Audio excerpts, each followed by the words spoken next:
एक बार एक जंगल के निकट दो राजाओं के बीच घोर युद्ध हुआ। एक जीता, दूसरा हारा। सेनाएं अपने नगरों को लौट गईं। बस सेना का एक ढोल पीछे रह गया। उस ढोल को बजाकर सेना के साथ गए भाट व चारण रात को वीरता की कहानियां सुनाते थे। युद्ध के बाद एक दिन आंधी आई।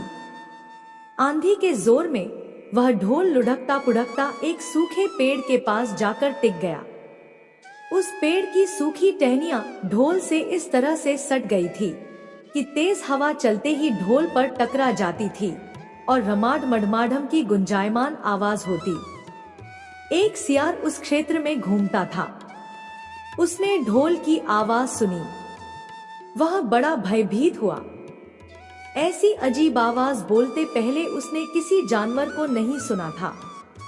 वह सोचने लगा कि यह कैसा जानवर है जो ऐसी जोरदार बोली बोलता है, रमाढम।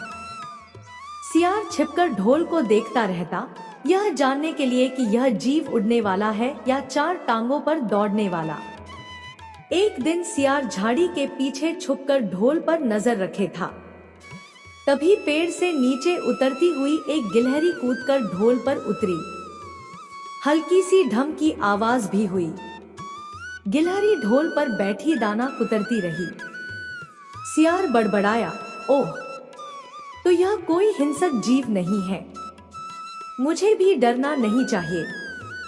सियार फूंक फूंक कर कदम रखता ढोल के निकट गया। उसे सूंघा। ढोल का उसे न कहीं सिर नजर आया और न पैर। तभी हवा के झोंके से टहनियां ढोल से टकराईं। ढम की आवाज हुई और सियार उछलकर पीछे जा गिरा। अब समझ आया। सियार उठने की कोशिश करता हुआ बोला, यह तो बाहर का खोल है। जीव इस खोल के अंदर है। आवाज बता रही है कि जो कोई जीव इस खोल के भीतर रहता है वह मोटा ताजा होना चाहिए, चर्बी से भरा शरीर। तभी ये ढमढम की जोरदार बोली बोलता है। अपनी मांद में घुसते ही सियार बोला, ओ सियारी, दावत खाने के लिए तैयार हो जा। एक मोटे ताजे शिकार का पता लगा कर आया हूँ। सियारी पूछने लगी, तुम उसे मारकर क्यों नहीं लाए? सियार ने उसे झिड़की दी, क्योंकि मैं तेरी तरह मूर्ख नहीं हूँ। वह एक खोल के भीतर छिपा बैठा है। खोल ऐसा है कि उसमें दो तरफ सूखी चमड़ी के दरवाजे हैं। मैं एक तरफ से हाथ डाल उसे पकड़ने की कोशिश करता तो वह दूसरे दरवाजे से न भाग जाता। चांद निकलने पर दोनों ढोल की ओर गए। जब वे निकट पहुंच ही रहे थे कि फिर हवा से टहनियां ढोल पर टकराईं और ढमढम की आवाज निकली। सियार सियारी के कान में बोला, सुनी उसकी आवाज?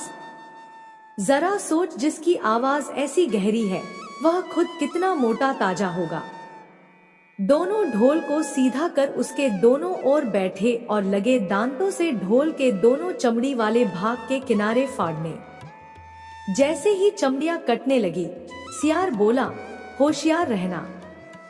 एक साथ हाथ अंदर डाल शिकार को दबोचना है। दोनों ने हूं की आवाज के साथ हाथ ढोल के भीतर डाले और अंदर टटोलने लगे। अंदर कुछ नहीं था। एक दूसरे के हाथ ही पकड़ में आए। दोनों चिल्लाए, हैं? यहाँ तो कुछ नहीं है, और वे माथा पीट कर रह गए। सीख, बड़ी बड़ी शेखी मारने वाले लोग भी ढोल की तरह ही अंदर से खोखले होते हैं। सालों पहले एक घंटाघर में टिंकू चिड़िया अपने माता पिता और 5 भाइयों के साथ रहती थी। टिंकू चिड़िया छोटी सी थी। उसके पंख मुलायम थे। उसकी माँ ने उसे घंटाघर की ताल पर चहकना सिखाया था। घंटाघर के पास ही एक घर था जिसमें पक्षियों से प्यार करने वाली एक महिला रहती थी। वह टिंकू चिड़िया और उसके परिवार के लिए रोज रोटी का टुकड़ा डालती थी। एक दिन वह बीमार पड़ गई और उसकी मौत हो गई। टिंकू चिड़िया और उसका पूरा परिवार उस औरत के खाने पर निर्भर था। अब उनके पास खाने के लिए कुछ नहीं था और न ही वो अपने लिए खान जुटाने के लिए कुछ करते हैं। एक दिन भूख से बेहाल होने पर टिंकू चिड़िया के पिता ने कीड़ों का शिकार करने का फैसला किया। काफी मेहनत करने के बाद उन्हें 3 कीड़े मिले, जो परिवार के लिए काफी नहीं थे। वे 8 लोग थे, इसलिए उन्होंने टिंकू और उसके 2 छोटे भाइयों को खिलाने के लिए कीड़े साइड में रख दिए। इधर खाने की तलाश में भटक रही टिंकू, उसके भाई और उसकी माँ ने एक घर की खिड़की में चोंच मारी ताकि कुछ मिल जाए, लेकिन कुछ नहीं मिला। उल्टा घर के मालिक ने उन पर राख फेंक दी, जिससे तीनों भूरे रंग के हो गए। उधर काफी तलाश करने के बाद टिंकू के पिता को एक ऐसी जगह मिली जहां काफी संख्या में कीड़े थे। उनके कई दिनों के खाने का इंतजाम हो चुका था। वह जब खुशी खुशी घर पहुंचा तो वहां कोई नहीं मिला। वह परेशान हो गया।